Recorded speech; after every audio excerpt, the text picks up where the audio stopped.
Hello chess lovers, Suren here, and in this video I want to share with you a very beautiful chess miniature which Alexander Alekhine played while competing at his first international tournament. In this game Alekhine's opponent is German chess player and chess composer Friedrich Koehnlein. What is interesting, Koehnlein won the event and Alekhine ended only 2 points behind the winner. He shared from 4th to 5th places. This game was played in 1908 in Duesseldorf, and now without further ado, let's get started with it. The 16-year-old rising star had white pieces and he opened up with d4, to which Koehnlein answered with d5.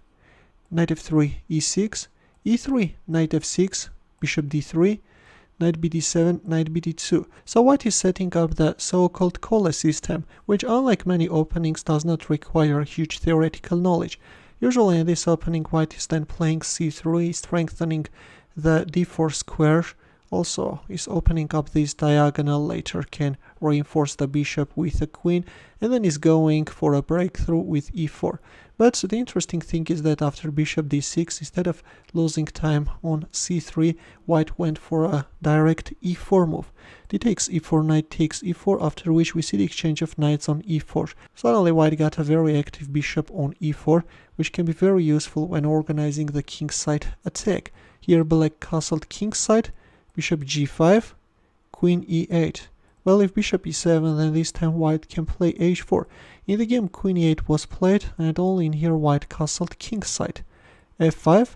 Well, this is a somewhat dubious move, with which black is weakening his kingside, and also is getting a backward pawn on e6.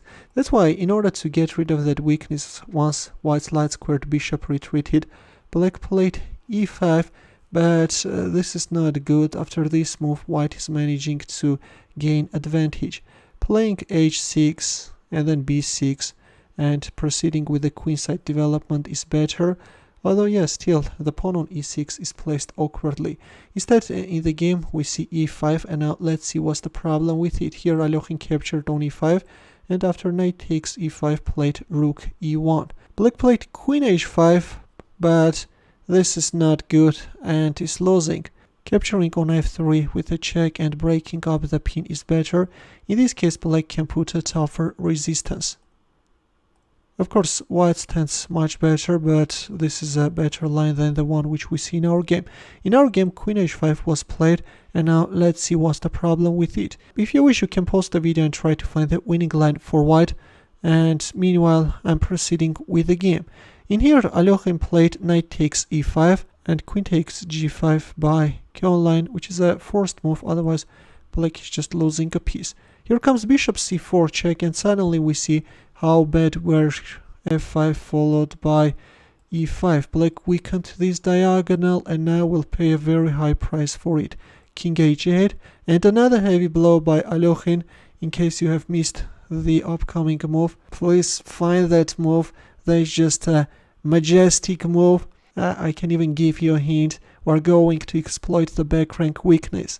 And that move is queen takes d6. Yes, by removing the bishop, white is making the 8th rank defenseless. By the way, it's very important to follow the right move order.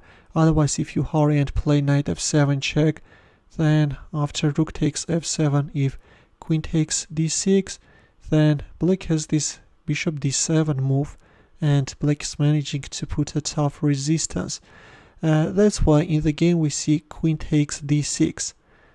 And now if c takes d6, then knight f7 check is coming, and if here, then you are just getting checkmated, and if you want capture on f7, then you will lose your queen, and white has an extra piece. After queen takes d6, black made a desperate queen takes g2 move, but resigned after king takes g2. And now if you play c takes d6, then this is an easy win. White has an extra piece. We can also see a windmill, and victory is just a matter of moves. That's why after king takes g2, resignation followed. What is interesting, in 1928 A mirrored reflection of this game happened. That game was played between Dresda and Baratz, and now let's see how that game ended. We won't delve too deep into this game, let's just take a quick look at it. The two nice defensive Italian game was played. d6, knight takes d4, bishop e7, knight c3, f4. Very soon you will see how similar these games are. Queen e1, d5, bishop d3, d takes e4, knight takes e4, rook e8, queen g3. Yeah, queen g3 is a serious mistake, and is stepping into a combination which Alekhine pulled out. Queen takes g4, and there comes bishop c5 check, after which black made this brilliant queen takes d3 sacrifice, forcing a resignation. Yeah, a very nice combination, and hope that you enjoyed it. In the end, a chess puzzle for you where the task is to find the mating line for white. There is a mate in 4, and as usual, we'll wait for your answer in the comment section. Feel free to check out my early uploads as well. We'll see you in my next video. Take care.